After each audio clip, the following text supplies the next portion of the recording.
শুরু। আউযুবিল্লাহি মিনাশ শাইতানির রাজিম। বিসমিল্লাহির রহমানির রহিম। আমার নাম আসিফা আক্তার বুশরা। আমি তৃতীয় শ্রেণীর একজন ছাত্রী। আজ আমি একটি গল্প বলবো। গল্পটির নাম রাষ্ট্রভাষা বাংলা চাই। তখন ছিল পাকিস্তানি আমল। আমাদের শাসন করত পাকিস্তানিরা। ওরা বলল দেশের রাষ্ট্রভাষা হবে উর্দু। তখন পাকিস্তানের বেশিরভাগ মানুষ বাংলা ভাষায় কথা বলতো, অথচ তারা উর্দুকে রাষ্ট্রভাষা করতে চাইলো। বাঙালি তা মেনে নিতে পারেনি। তারা বলল বাংলাকে রাষ্ট্রভাষা করতে হবে। পাকিস্তানিরা বাঙালির এই ন্যায্য দাবি মানল না। বাঙালিরা শুরু করলো আন্দোলন। 1952 সালের 21শে ফেব্রুয়ারি সেদিন ছাত্রছাত্রীরা ঢাকা বিশ্ববিদ্যালয়ে জড়ো হলো।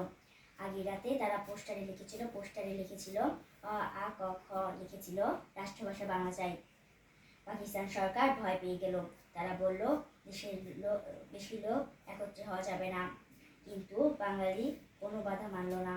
ছাত্রছাত্রীরা মিছিল করার সিদ্ধান্ত নিল। মিছিলের প্রথম দিনটি ছিল ছাত্রীদের পরেও অন্যরাও দলে দলে এগিয়ে যেতে থাকলো।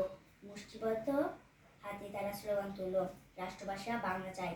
ঠিক তখন সরকারের নির্দেশে পুলিশেরা গুলি করল। রাজপথে লুটিয়ে পড়ল বরকত, রফিক, সালাম, জব্বার। শহীদ হলো নাম না জানা অনেকে। কালো রাজপথ রক্তে লাল হয়ে গেল।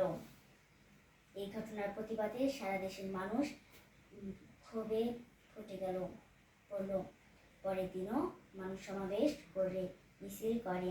সেদিন মিছিলেও পুলিশ আক্রমণ করে। পরের দিনেও শহীদ হয় অনেকে।